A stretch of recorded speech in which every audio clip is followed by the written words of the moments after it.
Hi friends, நாம் வந்து இப்போ என்ன பார்க்க போகிறோம்னா எயித்து ஸ்டாண்டர்டில் எடுத்துக்காட்டு 1.3 பார்க்க போகிறோம். இது வந்து தொகுதி 2. இதில் சம் என்னன்னு பார்த்தீங்கன்னா, பெரிய விகிதமுறு எண்ணை காண்க. 2 நம்பர் கொடுத்துருவாங்க. இதில் எந்த விகிதமுறு எண் வந்து ஒன்றை விட ஒன்று பெருசு அப்படின்னு சொல்லி கேட்டிருக்காங்க. எப்போவுமே விகிதமுறு எண் ஃபஸ்ட்டு சம் எடுத்துப்போம். 5/-4, -11/7. எப்போவுமே விகிதமுறு எண்ணை பொறுத்த வரைக்கும் பகுதி வந்து நமக்கு மிக எண்ணாக இருக்கணும். மிக எண் அப்படின்னா பாசிட்டிவில் இருக்கணும், குறைன்னா வந்து நெகட்டிவில் இருக்கும். இப்போ பார்த்தீங்கன்னா இந்த 5/-4 அப்படிங்கிறதுல வந்து பார்த்திங்கன்னா பகுதி வந்து குறை எண்ணாக இருக்குது. ஸோ இது மிக எண்ணை மாற்றணுன்னா மேலேங்களையும் -1 மல்டிப்ளை பண்ணுவோம். மல்டிப்ளை பண்ணிங்க அப்படின்னா -5 இது வந்து +4 ஆகிடும். அடுத்து பார்த்திங்கன்னா இன்னொரு நம்பர் நமக்கு கொடுத்துருக்காங்க, -11/7 கொடுத்துருக்காங்க.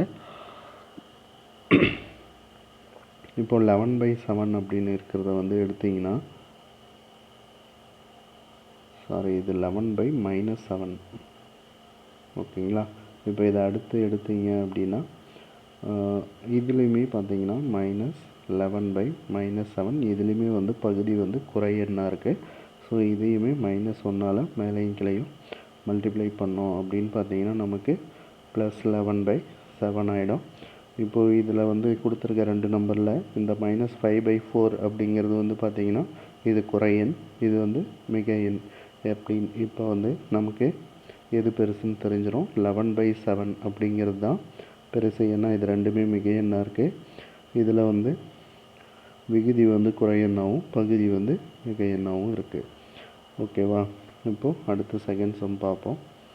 செகண்ட் சம் எடுத்துக்கிட்டிங்கன்னா -10/3, 14/-5. இதில் வந்து -10/3 இதில் வந்து பார்த்திங்கன்னா பகுதி வந்து மிக எண்ணாகவே இருக்குது. ஸோ இதை நம்ம அப்படியே வச்சுக்கலாம். 14/-5 இது வந்து நமக்கு பகுதி வந்து குறை எண்ணாக இருக்குது. ஸோ இதை மிக எண்ணை மாற்றுறதுக்காக மேலையும் கிளையும் -1 மல்டிப்ளை பண்ணலாம். மல்டிப்ளை பண்ணிங்கன்னா -14/+5 ஆகிடும். ஸோ இப்போ இது ரெண்டும் எடுத்துக்கோங்க, -10/3, -14/5. இது ரெண்டில் எது பெருசு அப்படின்னு நம்ம பார்க்க போகலாம். இப்போ வந்து நமக்கு இது ரெண்டும் பார்த்திங்கன்னா பகுதியில் பார்த்திங்கன்னா ரெண்டும் வெவ்வேறு நம்பராக இருக்குது. ஸோ நம்ம பகுதியை வந்து ஒரே மாதிரி பண்ணிட்டோம் அப்படின்னா நமக்கு வந்து எது பெரிய நம்பர் அப்படின்னு கண்டுபிடிக்கிறது ரொம்ப ஈஸியாக இருக்கும். ஸோ இதை வந்து பகுதியை வந்து ஒரே மாதிரி மாற்றணும் அப்படின்னா இது ரெண்டுத்துக்கும் பொது மடங்கு நம்ம எடுக்கணும். இப்போ நம்ம ரெண்டுத்துக்கும் பொது மடங்கு எடுத்துருவோம். இப்போ வந்து -10 பகுதியை வந்து 15 மாற்றிடலாம். -14/5 பகுதியவும் நம்ம 15 மாற்றிடலாம். ஸோ இந்த 10/3 பகுதியை வந்து 15 மாற்றணுன்னா மேலே இங்கேயும் நம்ம 5 மல்டிப்ளை பண்ணிடலாம்.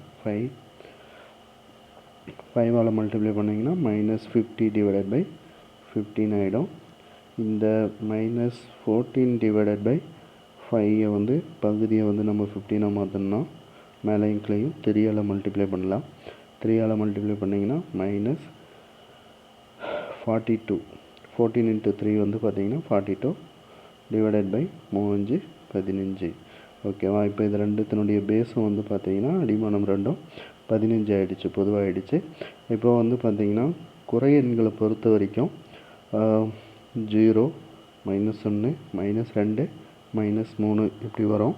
இதில் இந்த 0, -1, -2, -3ன்னு இருக்கு இல்லையா. இதை வந்து பார்த்திங்கன்னா -1 அப்படிங்கிறது வந்து -2 விட பெரிய நம்பர். நெகட்டிவில் போகும்போது எந்த அளவுக்கு பெருசாக போதோ அது வந்து அந்தளவுக்கு சின்ன நம்பர்னு அர்த்தம்.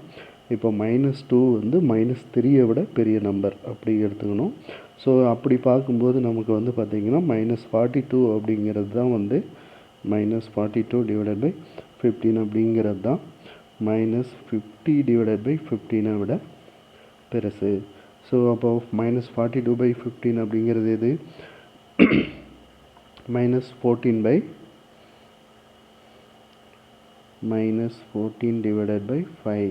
அப்படிங்கிறது வந்து பெரிய நம்பர். எதை விட? -10/3 அப்படிங்கிறத விட. ஸோ இதுதான் நமக்கு ஆன்சர்.